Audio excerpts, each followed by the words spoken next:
तर मग आपण बनवणार आहोत शेंगदाण्याची चटणी. कशी करायची आहे ते झटकन बघूया. नमस्कार, आलिशा किचन रेसिपीमध्ये आपले स्वागत आहे.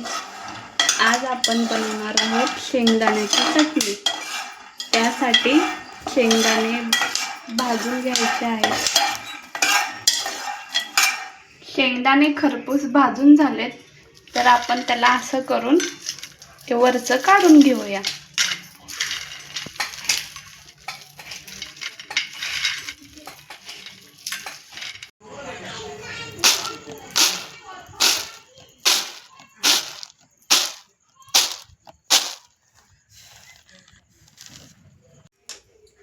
हे आपण आता कढीपत्ता घेतोय. कढीपत्ता घरचा आहे. शेंगदाण्याची चटणी करण्यासाठी आपण हे भांडं ठेवलंय. ह्या भांड्याला आमच्याकडे लंगडी म्हणतात. तुमच्याकडे काय म्हणतात ते कमेंट करून नक्की सांगा. लंगडी गरम झाले तर आपण आता ह्यात तेल टाकूया.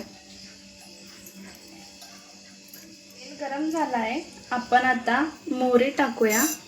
मोहरी जिरं.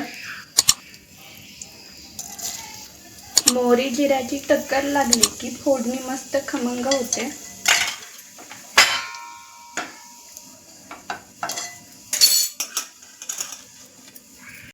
आता आपण कढीपत्ता टाकूया.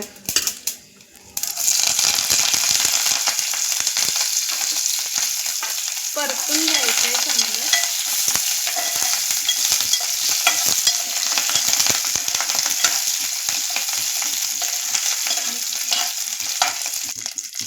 कढीपत्ता, जिरं, मोहरी चांगली परतून झाले. आता आपण यात लसूण टाकूया.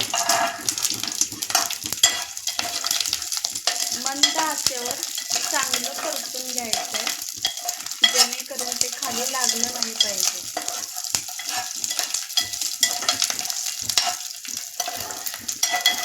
हिंग टाकायचं होतं तर मी विसरले. आपण मागून टाकूया. चांगलं परतून घेऊया.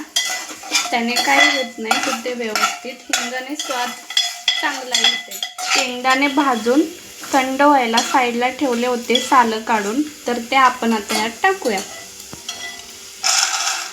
हे पण चांगलं परतून घ्यायचंय.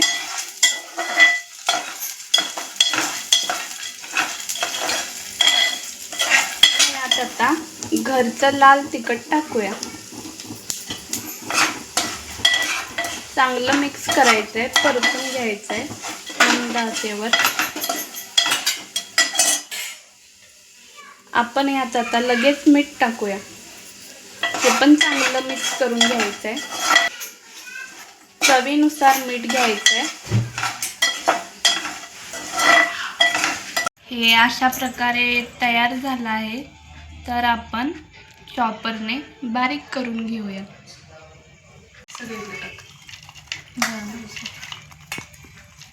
चॉपरमध्ये टाकून घेतले. आता आपण याला बारीक करून घेऊया.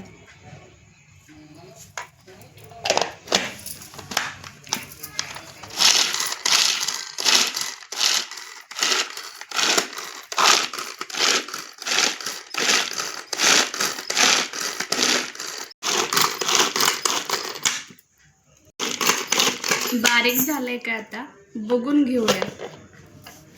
अशा प्रकारे बारीक करून घेतले.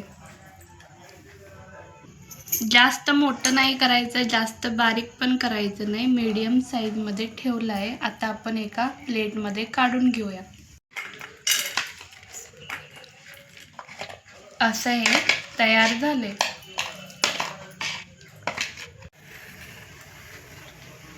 हे अशा प्रकारे आपली शेंगदाण्याची चटणी तयार झाली आहे. आपल्या चॅनलवर नवीन आला असाल तर सबस्क्राईब करा, जेणेकरून आपल्याला नवनवीन रेसिपी पाहायला मिळतील. अशी ही शेंगदाण्याची चटणी आपल्या फॅमिलीला नक्की करून खाऊ घाला आणि कशी झाली ते कमेंटमध्ये सांगा. चला आपण मग भेटू पुढील भागामध्ये. तोपर्यंत खुश राहा, आनंदी राहा.